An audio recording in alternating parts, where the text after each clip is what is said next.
saya harap disimpan dulu pertanyaannya karena nanti akan ada sendiri session pertanyaan buat beliau. Jadi saya akan berikan waktu buat Ustadz, insya Allah mungkin sekitar sampai jam 6.45. Setelah itu mungkin pertanyaan-pertanyaan Ustadz. Gitu.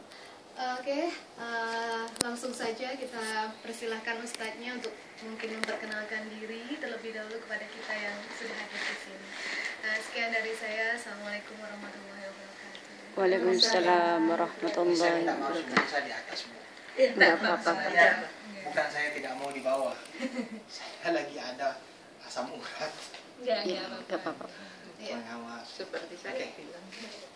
Bismillahirrahmanirrahim. Assalamualaikum warahmatullahi wabarakatuh. Waalaikumsalam warahmatullahi wabarakatuh. Alhamdulillahirabbil alamin. Wa bihi nasta'inu ala umuri dunya waddin. Wassalatu wassalamu ala nabiyyina al-mursalin wa ala alihi wa ashabihi wa man tabi'ahum bi ihsanin ila yaumiddin, amma ba'd. Alhamdulillah, pada sore hari ini Allah Subhanahu wa taala memperkenan kita untuk bertemu di tempat ini. Dan ini merupakan kesyukuran yang luar biasa, anugerah yang luar biasa di mana kita berada di tempat yang mungkin tidak familiar bagi kita semuanya di negara orang, dan kita bisa bertemu bersama saudara-saudara kita setanah air, seiman, seperjuangan. Mudah-mudahan pertemuan ini adalah pertemuan yang dirahmati oleh Allah Subhanahu wa taala. Amin. Allah Subhanahu wa taala. Dan perpisahan selanjutnya adalah perpisahan yang juga dirahmati oleh Allah Subhanahu wa taala. Yang kedua, Waalaikumsalam.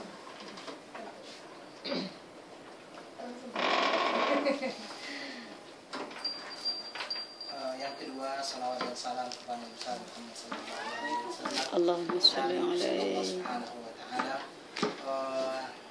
Kita berharap semoga Allah Subhanahu wa taala menjadikan kita orang-orang yang senantiasa menjadikan kita sebagai umat Nabi sallallahu alaihi wasallam, umat Rasulullah sallallahu alaihi Allahumma shalli alaihi. Terus terang, menjadi umat Nabi itu adalah sesuatu yang menjadi dambaan semua orang. Ketika Nabi Shallallahu Alaihi Wasallam menjelaskan bahwa pada hari kiamat nanti Allah Subhanahu Wa Taala akan membangkitkan manusia bersama orang-orang yang dicintainya. Kecintaan kepada Nabi Shallallahu Alaihi Wasallam bisa menjadi sebuah dorongan bagi kita untuk senantiasa melaksanakan apa yang telah dicontohkan oleh Rasulullah Shallallahu Alaihi Wasallam. Ibu-ibu yang semoga dimuliakan oleh Allah Subhanahu Wa Taala. Sebenarnya malah saya berpikir untuk mengadakan sesi dialog. Artinya karena kita istilahnya kita sama-sama, kita juga ada semua pekerja di sini, jadi saya tidak mau juga menyampaikan hanya dari satu saja, karena jangan sampai nanti masih ada pertanyaan yang mau ditanyakan tapi belum bisa tersalurkan. Makanya saya bilang dalam diri saya, kalau seandainya saya hanya memberikan mungkin sedikit aja, akan tetapi setelah itu silahkan bertanya. Adapun tema yang diberikan sama saya kan masalah sholat. Iya, masalah sholat. Tapi saya mungkin awali bukan masalah sholat, tapi ada kaitan dengan masalah sholat. Jadi selama sepanjang nanti kita memberikan penjelasan ini, silahkan tanyakan, simpan pertanyaannya, kemudian tanyakan kalau seandainya kita sudah buka sesi pertanyaan. Tapi sebelumnya seperti yang dikatakan oleh Mbak Nurul tadi, saya memperkenalkan diri dulu. Nama saya Saifuddin. Kemudian asalnya Makassar, Sulawesi. Sekarang ini saya bekerja di College Islam Muhammadiyah. College Islam Muhammadiyah itu bertempat di Gelang, Lorong 13. Saya sudah bekerja sini 7 tahun lamanya.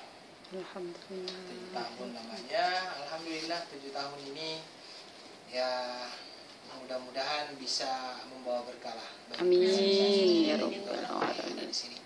Aktivitas saya sehari-hari mengajar, kemudian kalau malam itu saya ada pengajian di beberapa tempat, di Woodland, di atasnya McDonald itu Checkpoint, kemudian juga ada di Bedok, kemudian di Jalan Selamat, tepatnya di Kembangan itu saya punya 2 kajian di situ, yaitu pada hari Kamis dengan Sabtu, kemudian saya juga punya kajian lewat Fiber hari Jumat.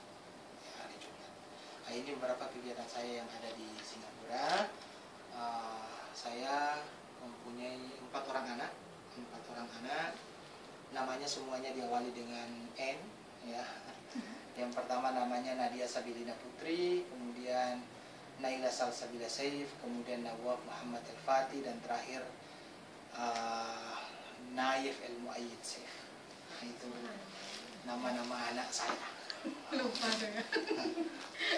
Oke, ini pengenalan singkat tentang siapa saya. Nah, sekarang ini saya berdomisili di Batam. Tapi baru 2 tahun saya di Batam, karena 5 tahun sebelumnya kan saya pulang balik Makassar ini. Kemudian setelah itu akhirnya saya berpikir lebih baik saya beli rumah di Batam. Akhirnya saya beli rumah di Batam sekarang. Jadi hampir tiap hari saya pulang. Setelah ini pun saya pulang ke Batam, besok datang lagi, pulang balik tiap hari. Bagusnya karena sekarang sudah ada season tiket. Season tiket itu untuk 1 bulan, dan itu cukup murah, hanya $180 untuk 1 bulan. Ke Batam. Jadi, tinggal ngejar waktu aja. Oke, boleh juga. Jadi alhamdulillah setiap hari pulang balik dan sampai sekarang lah. Ya, ini penjelasan singkat tentang saya. Oke, kita masuk kepada tema sholat. Begini, manusia dalam hidupnya itu memerlukan sesuatu, ya kan? Tidak ada satu orang pun yang tidak memerlukan dalam hidupnya. Untuk manusia kan diciptakan oleh Allah Subhanahu Wa Taala, ada jasmani, ada rohani. Jasmani dan rohani ini memerlukan apa yang mereka perlukan. Ya. Jasmani biasanya kita memerlukan yang namanya makan, minum, ya kan? Tidur. Ini semuanya adalah yang diperlukan oleh jasmani kita. Tetapi ada juga yang Allah ciptakan berupa ruhani, dan itu juga mempunyai makanannya tersendiri. Makanan tersendiri untuk rohani ini adalah bagaimana kita mencoba untuk mendekatkan diri kepada pencipta kita. Perlu juga saya sampaikan begini, bahwasanya manusia diciptakan oleh Allah Subhanahu Wa Taala itu tidak lain dan tidak bukan hanya untuk beribadah kepada Allah Subhanahu Wa Taala, dan itu sudah dijelaskan oleh Allah di dalam Al-Quran. Wa ma khalaqtul jinna wal insa illa liya'budun. Tidaklah saya ciptakan manusia dan jin kecuali hanya untuk beribadah kepada Aku. Sekarang, ketika Allah memberikan kepada kita tujuan kita diciptakan oleh Allah Subhanahu Wa Taala adalah untuk beribadah kepada Allah Subhanahu Wa Taala, maka itu menjadi sebuah tujuan yang sangat agung yang harus kita capai. Semua orang di sini, kita dan saya juga mempunyai tujuan kenapa saya berada di Singapura. Salah satu tujuannya pasti adalah untuk cari kerja, agar kita cukup bekal dan kembali kepada tanah air kita. Saya kira semuanya mempunyai tujuan seperti itu kan? Iya. Ketika ada orang yang bekerja tetapi ternyata dia tidak mampu untuk mengumpulkan modal yang dia inginkan, adakah orang itu dianggap sebagai orang yang berhasil? Tidak. Ketika Allah menciptakan manusia untuk beribadah kepada Allah Subhanahu Wa Taala, tetapi dalam perjalanan hidupnya di muka bumi ini dia tidak mencapai tujuannya, adakah orang itu dianggap sebagai orang yang berhasil? Iya. Ya. Tidak juga, karena dia tidak mencapai tujuannya kan. Tujuan kita diciptakan oleh Allah sebagaimana yang diciptakan oleh Allah Subhanahu Wa Taala di dalam Al-Quran, untuk beribadah kepada Allah Subhanahu Wa Taala. Tujuan utama adalah beribadah. Oke. Saya katakan tadi, jasmani punya kebutuhan, rohani juga punya kebutuhan. Dan kita sudah katakan bahwa salah satu kebutuhan rohani adalah bagaimana kita beribadah kepada Allah Subhanahu Wa Taala. Dan ternyata kemahasayangan Allah itu sangat sayang kepada kita manusia ini. Sangat sayang. Bentuk kasih sayang Allah apa? Allah tidak menciptakan manusia begitu saja. Tetapi Allah menciptakan manusia dengan berbagai macam potensi yang ada di dalam dirinya, ya kan? Coba, yang pertama kali pegang handphone ya. Ada orang yang kasih Anda handphone, ini handphone. Tetapi Anda pertama kali tahu, oh ini handphone ya, oh iya ini handphone, ini untuk berkomunikasi. Pertama kali Anda pegang. Kemudian orang yang memberikan Anda itu tidak memberikan yang namanya manual book, manual user itu. Kira-kira Anda bisa memakai tidak itu buku handphone? Tidak. Kasih sayang Allah kepada manusia adalah ketika Allah menciptakan manusia, Allah tidak hanya menciptakan manusia begitu saja, tetapi Allah juga melengkapi manusia dengan manual user. Apa itu? Itulah Al-Quran. Bukan itu saja, Allah juga mengutus orang yang mencoba untuk menjelaskan buku tersebut agar orang itu bisa memakai handphonenya dengan baik. Betul kan? Allah begitu. Ketika Allah menciptakan manusia, Allah membawakan Al-Quran, Allah memberikan yang namanya Nabi menerangkan apa yang ada dalam Al-Quran. Untuk apa? Agar manusia ini ikut sesuai dengan apa yang dipandukan oleh Al-Quran. Baru hidup itu adalah hidup yang lurus, mencapai tujuan. Anda pernah membayangkan ketika saya misalnya membawa Nurul Hidayah ke tengah hutan. Teks, Nurul Hidayah, saya tinggalkan kamu dulu hutan, saya tidak memberikan kompas, saya tidak memberikan apa-apa, apa yang kira-kira yang terjadi? Nangis deh. Dia nangis. Karena yang ada adalah dia tidak pernah mampu untuk keluar daripada hutan tersebut. Anda bisa bayangkan hidup Anda tanpa petunjuk. Apa kira-kira yang terjadi? Kalau hidup manusia tanpa petunjuk, tanpa tujuan hidup, tanpa pemikiran bahwa manusia itu akan mati, tanpa pemikiran bahwa akan ada hidup setelah hidup, tanpa ada pemikiran bahwa akan ada pembalasan, tanpa ada pemikiran bahwa ada surga dan neraka, apa yang terjadi? Gila. Inilah yang membedakan antara orang yang beriman dengan orang yang tidak beriman. Orang yang tidak beriman itu tujuan hidupnya terbatas hanya sampai dunia ini aja. Karena menurut mereka setelah manusia mati, manusia ditanam, selesai masalah. Islam tidak. Kita kaum muslimin ini, orang Islam ini tidak. Kita selalu senantiasa berpikir bahwa setelah satu kehidupan akan ada kehidupan yang lainnya, dan akan ada kehidupan yang jauh lebih baik daripada kehidupan yang kita rasakan di muka bumi ini sekarang ini. Seperti itu kan? Hanya saja Allah menyuruh kita bahwa untuk mencapai kehidupan yang baik setelah kematian harus ada usaha untuk ke arah sana. Salah satu yang diperintahkan itu namanya apa? Sholat. Oke. Sholat itu kalau kita lihat di dalam Al-Quran dan di dalam rukun Islam. Saya mau tanya dulu, rukun Islam, sholat itu nomor berapa kira-kira? 2. Nomor 2 kan? Iya. Pertama syahadat. Artinya yang namanya sholat ini adalah sesuatu yang sangat penting dalam diri seorang muslim. Karena disitulah dia akan berkomunikasi dengan Tuhannya. Disitulah dia akan berkomunikasi dengan Tuhannya. Ini adalah satu cara yang Allah berikan kepada kita agar bagaimana kita mengabdikan diri kita kepada Allah Subhanahu wa Ta'ala. Sebelum saya, mohon maaf ya, perbincangan saya ini, perkataan saya ini lompat-lompat. Tapi saya akan nanti satukan dalam satu muara. Ini. Antum, kita semuanya bekerja di sini. Saya juga bekerja, ya. Mbak-mbak ini semuanya bekerja kan di sini. Tidak ada yang menjadi bos. Ada yang jadi bos ini. Siapa tahu ada yang jadi bos gitu kan? Presiden, Pak, itu presiden. Semuanya ya? Semua jadi bos kok. Jadi bos ya? Bos terhadap dirinya sendiri. Betul. Oke. Tapi kita semuanya adalah bekerja di sini. Gini. Kita digaji berapa sih sama majikan? Ada yang digaji 500, 600, 700, 800 atau bahkan 2000, 2500, 3000 bahkan 4000. Ketika majikan kita memberikan kepada kita yang namanya uang setiap bulan, itu adalah merupakan sebuah ganjaran dari apa yang kita lakukan. Oke? Apa yang kita lakukan itu adalah ganjaran yang kita lakukan ya. Saya mau bertanya begini. Ketika suatu ketika misalnya Anda diperintah oleh majikan, tetapi ternyata perintah majikan itu tidak sesuai dengan apa yang diinginkan. Kita melakukan sesuatu tidak sesuai dengan apa yang kita lakukan dari perintah majikan tersebut. Misalnya disuruh untuk mengetik, tetapi yang dia lakukan nonton. Majikan marah nggak kira-kira? Iya. Oke. Kenapa dia berhak marah? Saya tanya coba. Kenapa dia berhak marah? Karena diperintahkan. Diperintahkan. Tidak ikut. Dan kenapa dia berhak untuk marah kepada kita? Karena kita Bukan. bos, Karena kita adalah pekerja. pekerja. Dia berikan kita Uang. Oh, sekarang. Kalau Allah mulai saat ini berkata, seluruh nafas yang kalian hirup saya suruh minta bayaran. Nggak kuat bayar. Saya kira tidak ada yang bisa bayar kan? Kalau seandainya sekarang Allah mengatakan nikmat kesehatan yang saya berikan kepada kalian silahkan dibayar, saya kira tidak ada yang mampu untuk membayarnya.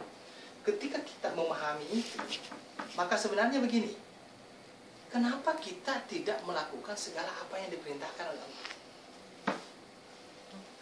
Toh ternyata Allah itu masih sayangnya sama kita gini. Satu hari satu malam berapa menit sih? Sebelum saya tanya itu matematikanya tinggi. Kita sholat berapa menit?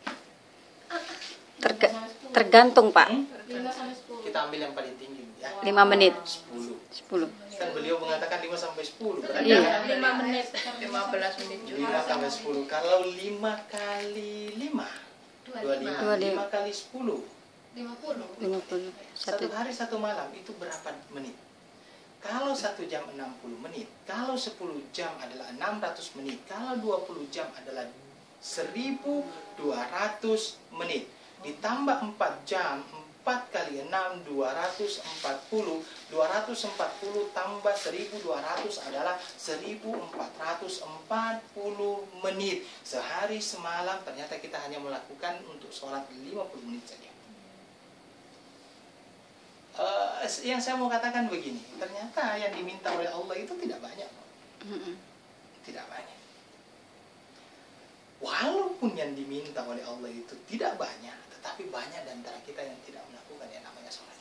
Iya. Betul, Pak. Betul. Saya sangat bangga kalau ada orang yang mengakui itu. Kenapa? Setelah pengakuan mudah-mudahan ada perubahan. Amin. Ya, karena mengakui dosa itu bukan sesuatu yang mudah loh. Betul. Orang ketika melakukan dosa sangat susah untuk mengakui yang namanya dosa tersebut. Betul. Tetapi ketika ada orang yang mau mengakui bahwa itu adalah sebuah kesalahan dan dia tahu itu adalah kesalahan, maka itu merupakan sebuah tanda-tanda untuk menuju kepada yang lebih baik. Yang benar. Nah, jadi saya katakan bahwasanya sholat itu sebenarnya, pertanyaannya sekarang, sholat itu sebenarnya apakah bermanfaat bagi Allah? Tidak. Untuk kita. Untuk kita.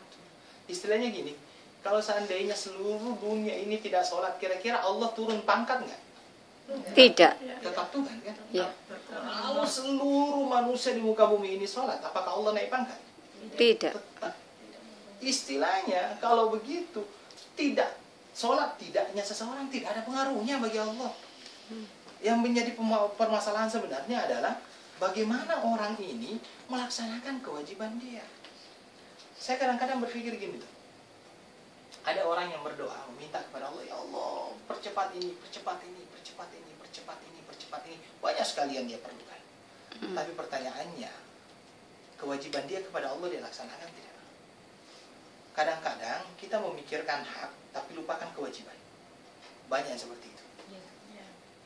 Ya kan? Sekarang mari kita balance kan. Mari kita balance itu apa deh? Seimbangkan antara hak dan kewajiban kita. Karena Allah juga memberikan jaminan ketika kamu melakukan ini, Allah akan memberikan jaminan. Saya masih percaya dengan firman Allah bahwa untuk jadi orang kaya banyak sholat. Ya, gini loh, di dalam surah Al-Mu'minun, kalau Anda tidak percaya silahkan dibuka ya setelah ini, surah Al-Mu'minun itu. Ayat berapa, Pak? Ayat 1, 2, 3. Oh. Empat yang terakhir. Tapi saya akan coba hubungkan gini. Di dalam Al-Quran itu surah Al-Mu'minun, Allah mengatakan begini, Qad aflahal mu'minun. Qad aflahal mu'minun. Yang bisa bahasa Arab, dia akan mengetahui arti dari qad dan aflah, yang artinya sungguh nyata dan telah benar-benar beruntung orang-orang yang beriman. Kemudian sifat orang yang beruntung dari orang yang beriman tersebut adalah alladzina hum fi salatihim khashi'un. Orang yang khusyuk di dalam salat. Oke. Walladzina hum 'anil lagwi mu'ridun. Dan orang yang senantiasa meninggalkan perkara-perkara yang tidak baik. Walladzina hum lizzakati fa'ilun. Baru Allah menyatakan dan orang-orang itu adalah orang-orang yang mengerjakan zakat. Dari mana saya mengambil kesimpulan bahwa orang yang sholat itu bisa kaya? Gini, yang bayar zakat itu bukan orang miskin. Yang bayar zakat siapa? Orang kaya. Orang kaya. Rukun Islamnya orang miskin seperti kita itu hanya 3, Bu. Yang wajibkan bagi kita hanya syahadat, sholat dengan puasa. Haji wajibkah? Tidak. Tidak. Yang mampu. Yang mampu. Zakat wajib tidak?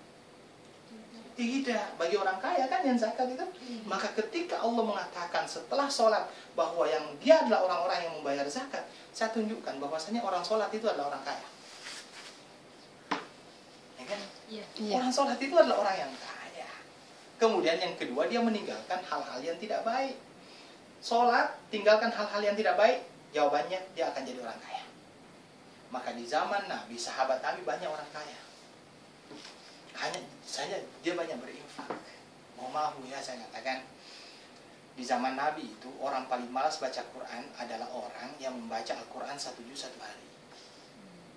Itu yang paling malas loh. Jadi kalau dia akhirnya melahirkan orang-orang kaya, itu dikarenakan amalan dia kepada Allah Subhanahu wa taala. Oh, maaf ini kok banyak sekali. Saya matikan dulu ya. Enggak apa-apa. Enggak ada bunyinya kok, Pak. Enggak ada bunyi ya? Iya. Oke. Jadi ini yang perlu saya sampaikan, bahwasanya Anda juga jangan, karena yang namanya sholat itu adalah kewajiban bagi kita. Yang kedua, kita memang wajib untuk melakukannya karena begitu banyak nikmat yang Allah berikan kepada kita, ya kan? Dan yang ketiga, segala apa yang kita lakukan dari sholat itu semuanya adalah untuk manusia, bukan karena Allah. Kalau kita sudah pahami itu, insya Allah barulah muncul yang namanya kesadaran untuk melaksanakan yang namanya sholat tersebut.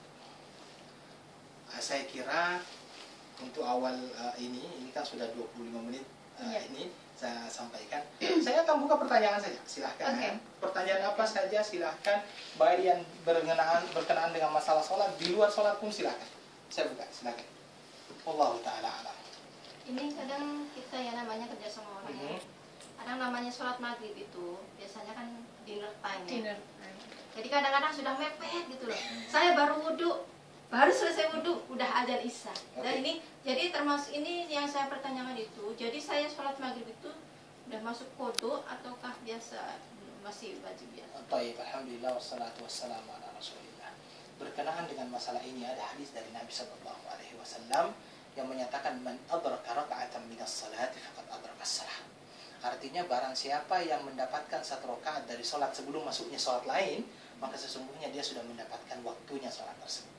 Akan tetapi kalau memang sudah masuk waktunya isya misalnya, sudah selesai, baru insya Allah memang juga diperbolehkan bagi mbak kalau seandainya terlalu sibuk untuk melaksanakannya dengan jamak seperti itu, jamak maghrib dengan Jadi Bisa. maksudnya saya nama itunya itu biasa maghrib, melaksanakan bukan kodok ya. bukan kodok. Allah kasih. ta'ala alam. Silakan. Mungkin ini pertanyaan saya. Ya maaf sekali saya lupa dulu waktu ngaji. Kenapa ya Ustadz ketika kita sholat itu bacaan maksudnya ruku, sujud itu harus 3 kali Ustadz? Oke. Ya, itu bisa dijelaskan kenapa? Baik, alhamdulillah wassalatu wassalamu ala rasulillah. Terus terang sebenarnya rahasia itu semuanya tidak pernah diterangkan oleh Nabi sallallahu alaihi wasallam. Akan tetapi memang para ulama lah yang menjelaskan tentang masalah itu. Hanya saja gini, itu yang disunahkannya. Kalau seandainya memang hanya 1 kali, itu pun diperbolehkan.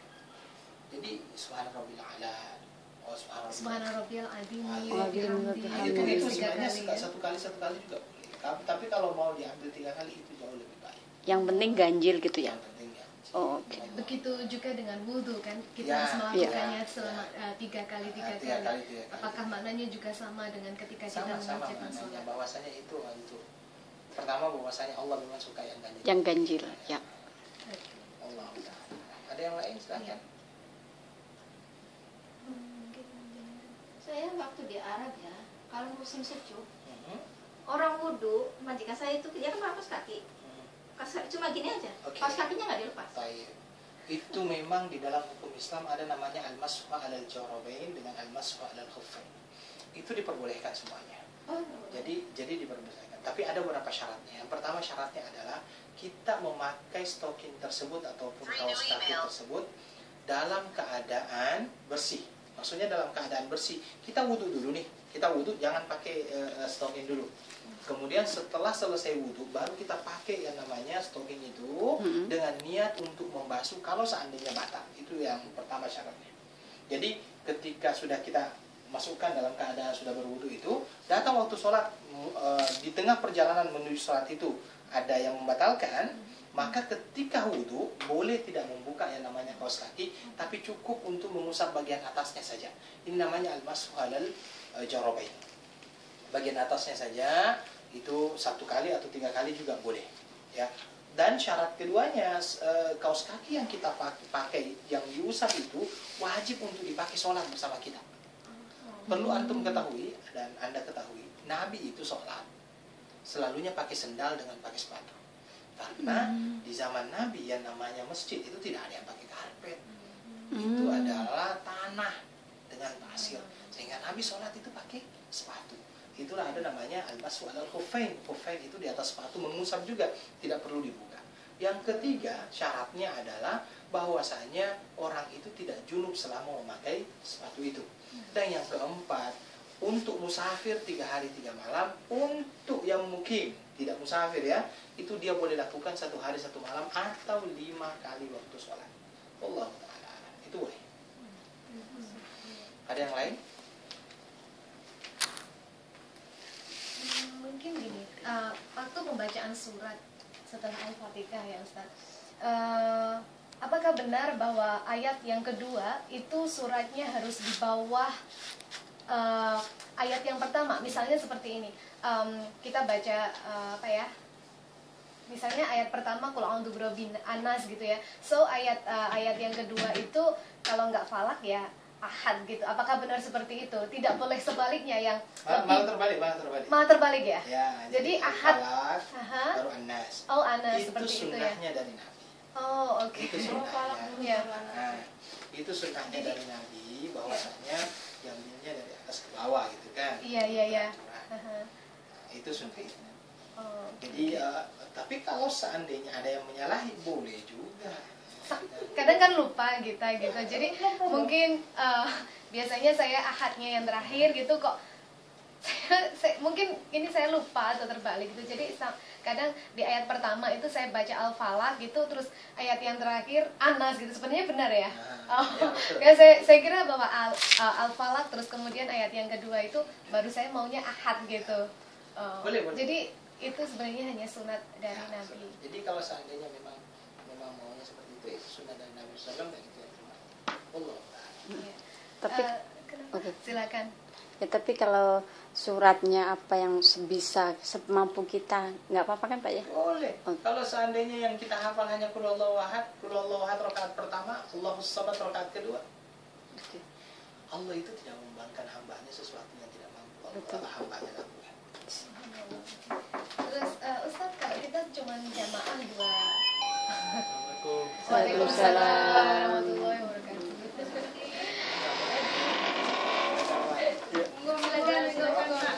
Silakan.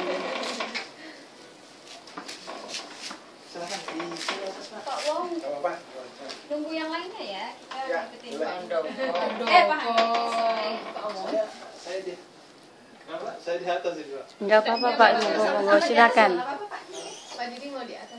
Yang laki-laki di atas, yang laki-laki semuanya di atas. Pandoko di atas silakan. Pandowo silakan. Gitu dong. Ini sudah kok Pak. Oke. Pertanyaan saya, ketika kita cuma sholat berjamaah 2 orang, ini posisinya apakah kita harus berdiri sejajar atau di belakangnya sedikit? Bisa dicontohkan Bapak? Baik. Mengenai masalah itu, Iya. Nabi Shallallahu Alaihi Wasallam pernah mencontohkan kepada kita bahwa ketika Nabi sedang mau melaksanakan sholat, tiba-tiba ada seorang sahabat yang berdiri di samping kiri beliau, samping kiri. Kemudian Nabi Shallallahu Alaihi Wasallam ambil lengannya, kemudian disimpan di sebelah kanan Nabi, dan dia sejajar dengan Rasulullah Shallallahu Alaihi Wasallam. Jadi dia berdirinya sejajar. Jadi seperti ini ya? Enggak, Sejajar gini ya? sejajar, dia sama dengan satu saf. Tapi di sisi kanannya ya? Sebelah. Itu termasuk jamaah juga lah. Itu jemaah. Kalau Jemaah itu dianggap jemaah kalau seandainya dia 2 orang atau lebih. Ya, 2 orang atau lebih dianggap sebagai jemaah. jadi kalau makmumnya 2, baru di belakang mereka Nah, berdua. kalau makmumnya 2, Iya. maka imam di depan 1, Aha. makmum di belakang 2. Terima kasih sekali. Mungkin ada Ibu atau Pertanyaan Pak saya Mariam. yang amat mendalam karena tadi sudah diakui bahwa seringnya kita melupakan sholat. Betul. Mungkin bisa dibilang bukan apa ya, bukan Sering lagi.